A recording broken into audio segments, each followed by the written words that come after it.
امیر المومنین حضرت صدیق اکبر رضی اللہ تعالی عنہ، آپ خلیفہ اول ہیں۔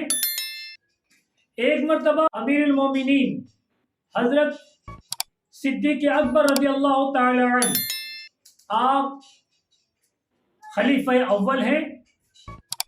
ایک مرتبہ چاندنی رات میں رسول کریم صلی اللہ علیہ وسلم حضرت عائشہ صدیقہ رضی اللہ تعالی عنہا کی گود میں سر مبارک رکھ کر آرام فرما رہے تھے۔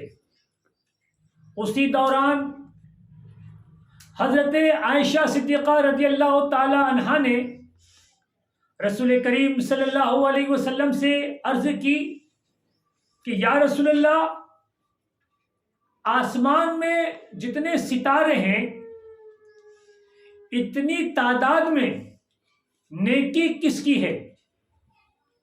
حضرت عائشہ صدیقہ رضی اللہ تعالیٰ عنہ کا یہ گمان تھا کہ اتنی نیکی میرے والد بزرگوار حضرت صدیق اکبر کی ہوگی، لیکن رسول کریم صلی اللہ علیہ وسلم نے ارشاد فرمایا، اے عائشہ، آسمان میں جتنے ستارے ہیں اتنی نیکی عمر بن خطاب کی ہے۔ تو حضرت عائشہ صدیقہ رضی اللہ تعالی عنہ نے عرض کی کہ یا رسول اللہ صلی اللہ علیہ وسلم، میں یہ سوچ رہی تھی، میں یہ سمجھ رہی تھی کہ آسمان میں جتنے ستارے ہیں اتنی تعداد میں نیکی میرے والد بزرگوار کی ہوگی۔ تو رسول کریم صلی اللہ علیہ وسلم نے ارشاد فرمایا کہ عائشہ، عمر بن خطاب کی نیکی تمام کے تمام نیکی ایک طرف اور ابو بکر صدیق کی نیکی ایک طرف، ایک نیکی ابو بکر کی عمر بن خطاب کی سب نیکیوں کے برابر ہے۔ اللہ اکبر۔ تو میرے دوستو، حضرت عمر اور صدیق اکبر رضی اللہ تعالی عنہ کی ایک نیکی حضرت عمر بن خطاب کی سب نیکیوں کے برابر ہیں۔ آپ اندازہ لگائیے کہ صدیق اکبر رضی اللہ تعالی عنہ کا کیا مقام ہے۔ ایک مرتبہ امیر المومنین مولا صدیق اکبر رضی اللہ تعالی عنہ نے حضرت مولا کائنات حضرت علی علیہ السلام کو دیکھ کر مسکرایا۔ جب حضرت علی رضی اللہ تعالیٰ عنہ نے مسکرانے کی کوئی وجہ نہ پائی تو امیر المومنین مولا صدیق اکبر رضی اللہ تعالیٰ عنہ سے عرض کی کہ آخر مسکرانے کی کیا وجہ ہے؟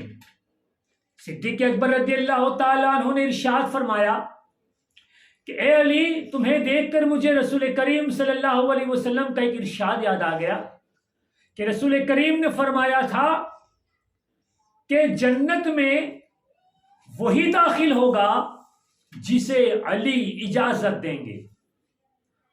تو حضرت علی علیہ السلام نے فرمایا کہ آپ نے بجا فرمایا، لیکن رسول کریم صلی اللہ تعالی علیہ وسلم نے یہ بھی فرمایا تھا کہ علی جنت میں جانے کی اسی سعادت مند بندے کو، مومن کو اجازت دیں گے جس کے دل میں صدیق اکبر کی محبت ہوگی۔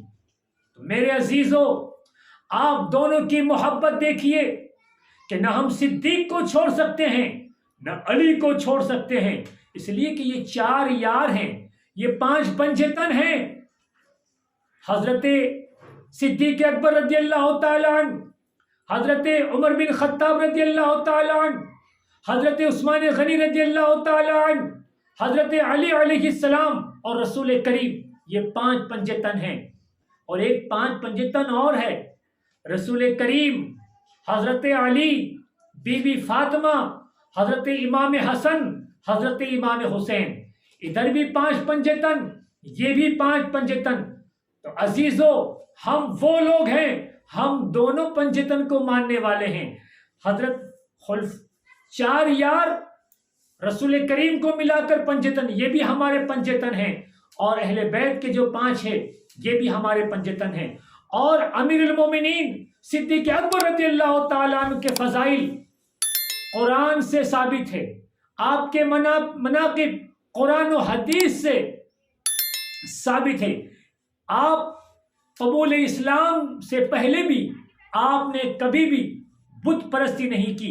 ایک مرتبہ آپ اپنے باپ کے ساتھ، آپ کے والد آپ کو مندر میں لے کے گئے، آپ کے والد آپ کو بت قدے میں لے کے گئے، تو وہاں پر جانے کے بعد آپ کمسین تھے، تو بت سے کہا کہ اگر تو خدا ہے تو مجھے بھوک لگی ہے، کھانا دے، اگر تو خدا ہے تو یہ پتھر سے میں تجھے مار رہا ہوں، اپنے آپ کو بچا لے۔ اور وہ پتھر لیا اور بت پر مار دیا، اور بت منہ کے بل نیچے گر گیا۔ تو آپ کے والد نے آپ کو غصے کی حالت میں گھر لے کے آئے اور تمام واقعہ آپ کی والدہ سے کہا۔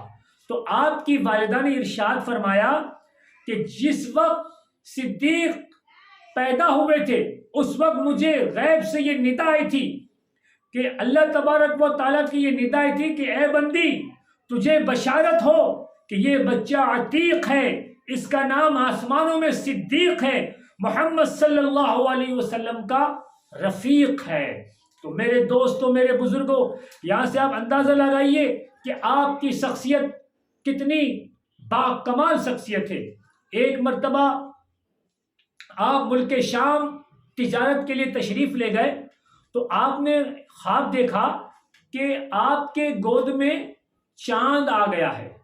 تو آپ صبح اٹھے اور جا کے آپ نے راہب سے اس کی تعبیر پوچھی، جو مطلب خواب کی تعبیر بتاتے راہب، اسے جا کر پوچھی۔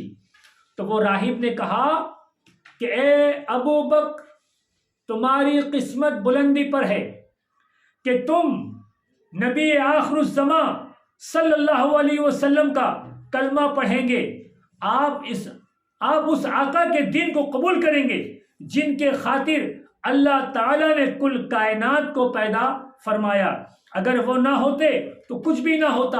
اسی لیے تو سرکار اعلیٰ حضرت فاضل بریلوی رحمت اللہ تعالیٰ علیہ کیا خوب فرماتے ہیں، وہ جو نہ تھے تو کچھ نہ تھا،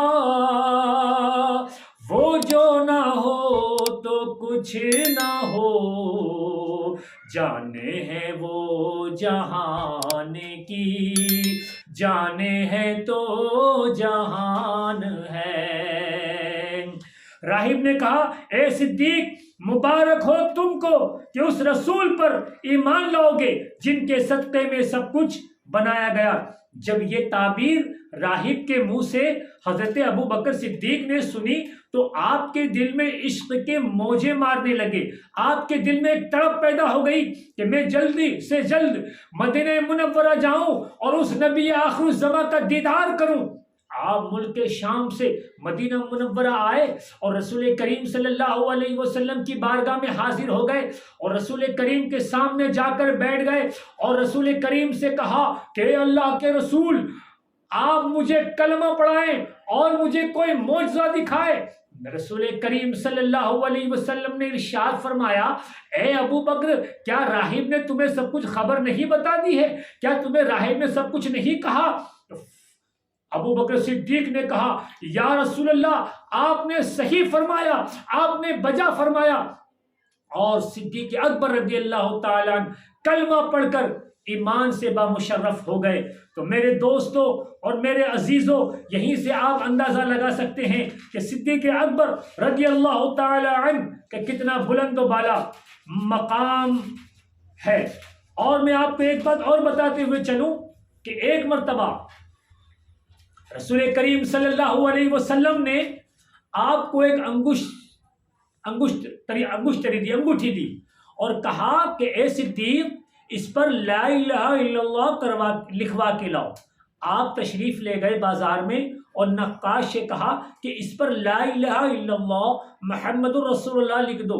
وہ نقاش نے لا الہ الا اللہ محمد الرسول اللہ لکھ دیا اور لا کے رسول کریم کی بارگاہ میں صدیق اکبر نے وہ انگشتری پیش کر دی۔ رسول کریم صلی اللہ علیہ وسلم نے دیکھا اور کہا کہ اے ابو بکر میں نے تو صرف تمہیں لا الہ الا اللہ لکھنے کو کہا تھا۔ تو صدیق اکبر نے کہا کہ یا رسول اللہ جہاں اللہ کا ذکر ہو میرا دل یہ گوارا نہیں کرتا کہ وہاں آپ کا ذکر نہ ہو، وہاں آپ کا نام نہ ہو۔ اور رسول کریم نے کہا کہ لا الہ الا اللہ محمد الرسول اللہ یا صدیق میں لکھا ہوا ہے، تو یا صدیق کس نے لکھا؟ تو صدیق اکبر نے کہا کہ یا رسول اللہ لا الہ الا اللہ محمد الرسول اللہ یہ تو میں نے لکھوایا ہے لیکن صدیق میں نے نہیں لکھوایا ہے۔ یہ گفتگو دونوں کے درمیان، دونوں کے بیچ چلی رہی تھی کہ حضرت جبرائیل علیہ السلام تشریف لے آئے اور عرض کی کہ اے اللہ کے رسول، جب صدیق نے کہ جہاں اللہ کا ذکر ہو، جہاں اللہ کا نام ہو وہاں محمد کا نام ہونا چاہیے، تو اللہ کو بھی یہ گوارا نہیں کہ جہاں محمد کا نام ہو وہاں صدیق کا نام نہ ہو، تو اللہ تبارک و تعالیٰ نے آپ کے نام کے ساتھ یا صدیق لکھا دیا۔ تو میرے دوستو، میرے عزیزو، یہیں سے آپ اندازہ لگائیں کہ اللہ کو صدیق سے کتنا پیار ہے اور صدیق کو نبی سے کتنا پیار ہے۔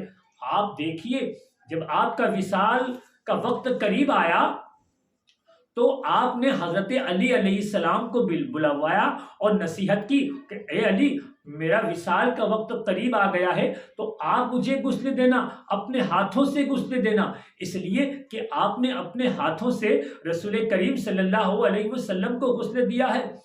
تو حضرت علی علیہ السلام نے فرمایا جی، اور فرمایا کہ غسل دینے کے بعد، مجھے کفن دینے کے بعد مجھے رسول کریم صلی اللہ علیہ وسلم کے روضہ اقدس کے پاس لے جانا اور جا کر یہ کہنا کہ اے رسول، جا کر یہ عرض کرنا کہ اے یا رسول کریم صلی اللہ علیہ وسلم، یار غار آپ کی بارگاہ میں آیا ہوا ہے مزار، رفیق مزار بننے کے لیے، آپ کے پہلو میں لیٹنے کے لیے۔ آپ یہ صدا بلند کرنا، اگر اپنے آپ دروازہ کھل جائے تو رسول کے پہلو میں مجھے دفنا دینا، اور اگر دروازہ نہ کھلے تو مسلمانوں کے قبرستان جنت البقیع میں مجھے دفنا دینا۔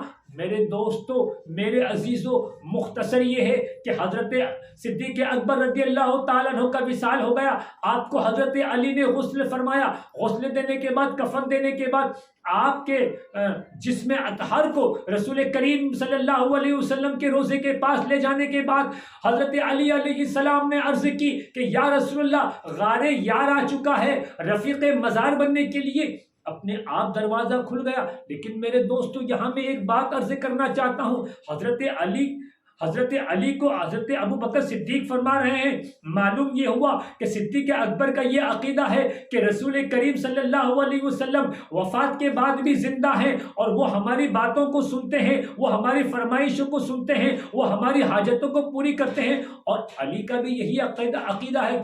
تبھی تو ابو بکر صدیق کو کچھ کہا نہیں کہ اے صدیق اکبر، یہ آپ کیا گفتگو کر رہے ہیں، یہ آپ مجھے کیا وصیت کر رہے ہیں؟ رسول کریم صلی اللہ علیہ وسلم تو وفات ہو چکے ہیں، اب وہ کہاں سننے والے ہیں، اب وہ کہاں حاجت آپ کی پوری کرنے والے ہیں؟